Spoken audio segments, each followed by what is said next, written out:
안녕하세요. 박영재의 친절한 은퇴스쿨입니다. 이번 시간에는 지금 공인중개사에 대한 관심이 상당히 큰데요. 과연 우리 중장년 구직자들한테 공인중개사가 괜찮은가에 대해서 한번 살펴보도록 하겠습니다. 대부분의 중장년들 같은 경우에는 공인중개사 자격을 취득하고 부동산 중개업 일에 뛰어들려고 준비를 많이 하고 있습니다. 또 이 일이 나이가 드는 중장년들한테 적합하다라는 이런 인식도 의존 중에 있어요. 당연히 공인중개사는 국가공인전문 자격증입니다. 시행은 한국산업인력관리공단에서 시행을 하고요. 시행청은 국토교통부입니다. 응시 자격은 제한이 없기 때문에 누구나 다 시험을 볼 수가 있는데요. 그럼 여기서 우리가 두 가지 면에서 접근을 해야 될 것 같아요. 공인중개사 시험을 도대체 얼마나 어렵고 얼마나 많은 사람들이 가지고 있고 나중에 부동산 사무실을 시작했을 때 과연 이쪽 시장성이 있느냐라는 부분을 같이 종합적으로 검토를 해야 될 것 같습니다. 자, 먼저 공인중개사 시험의 난이도를 보면은요, 젊은 사람들은 얘기를 하지 않겠습니다. 그런데 우리 50대 중장년들이 이 공인중개사 시험을 준비하는 것은 생각보다 많이 어려운 것으로 나타나 있습니다. 한두 달 또는 몇 달 해서 될 게 아니에요. 기본적으로 법률과 관련된 지식이 있어야 되기 때문에 적어도 7, 8개월, 보통 한 2년 정도씩은 준비를 하는 것으로 되어 있습니다. 자, 공인중개사 시험은요, 1년에 한 번 보게 되는데요. 10월 마지막 주 토요일 날 실시를 합니다. 1차, 2차 과목으로 구분이 되며 절대평가 방식이에요. 그래서 매 과목당 40점 이상은 돼야 되고요. 과락이 있어서는 안 됩니다. 전 과목, 그러니까 1차는 2과목, 2차는 3개 과목인데 평균 60점 이상을 득점을 해야지만 합격하게 되는 겁니다.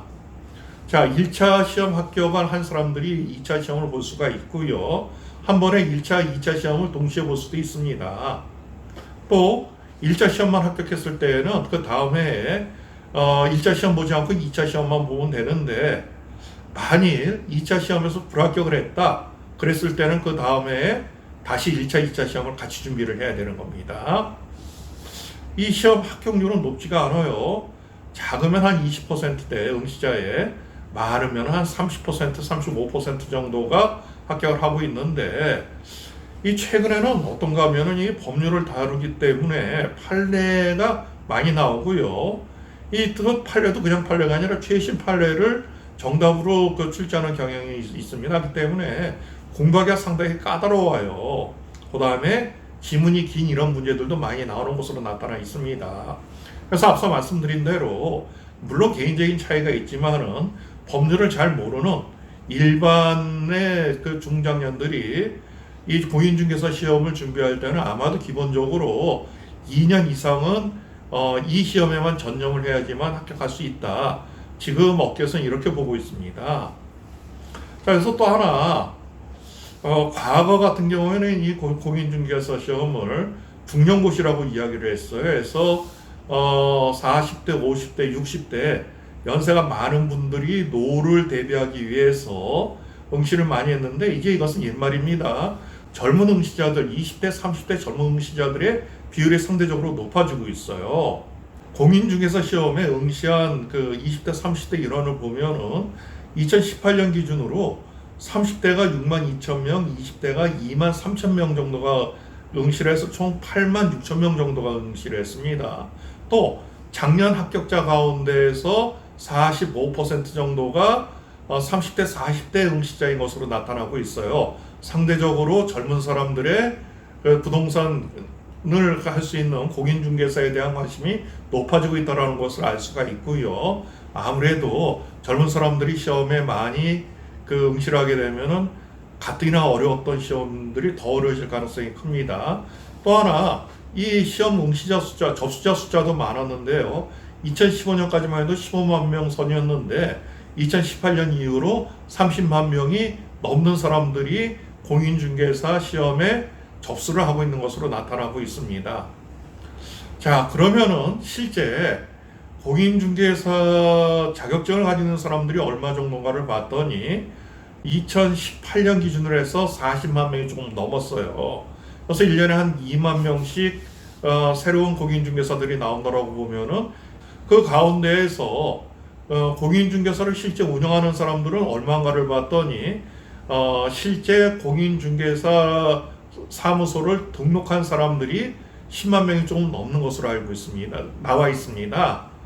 그러니까는 매년 1만 명 안팎이 그 중개소 문을 열거나 또는 닫고 있는 것으로 나타나고 있습니다. 전반적으로 그 대한민국에서는 10만 개 이상의 공인중개사 사무실이 있다라고 보시면 되는 겁니다. 시장 상당히 포화되어 있죠. 그 다음에 경쟁도 이러다 보니까 엄청나게 치열하게 나타나고 있는데 2019년 10월을 기준으로 해서요, 한 달 동안에 신규 개업한 공인중개업소의 숫자가 1119곳이고요. 폐업한 공인중개업소의 곳은 1232곳이 폐업을 했습니다. 그러니까는 새로 생긴 것보다 폐업한 곳이 더 많은 것으로 나타나 있어요. 또 하나 공인중개사의 특징 중에 하나는 뭔가 하면은 이 공인중개업소는 100% 영업활동을 해야지만 수익을 창출할 수 있는 겁니다. 자격증을 걸어놓고 뭐 할 수 있는 이런 것들이 아니에요. 그래서 실제 내가 영업 능력이 있어야 되고 또 영업이 잘 될 수 있는 이런 장소에 투자를 할 수 있는 이러한 능력이 있어야 된다라는 겁니다. 공인중개사들의 매출이 어떻게 되는가를 한번 살펴봤는데 한국공인중개사협회의 자료를 보니까 이게 2017년 자료인데요. 2017년은 사실 부동산이 아주 화랑됐기 때문에 이때 공인중개사들 수입이 제일 좋았다고 하는 때입니다. 그런데 깜짝 놀란 것은 수입이 양극화되어 있다는 거예요. 응답자의 절반이 넘는 54%가 연 매출이 2,600만 원 미만이었습니다. 그런데 응답 숫자의 13% 정도는 연 7,200만 원 정도의 수입을 가져가고 있었어요. 자, 그런데 또 하나 영업 비용도 만만치가 않은 것으로 나왔어요. 3명 중에 1명 정도가 100에서 200만 원 정도의 영업비를 쓰고 있습니다. 그 다음에 그 29% 정도는 그래도 100만 원 미만 원 쓰고 있는데요.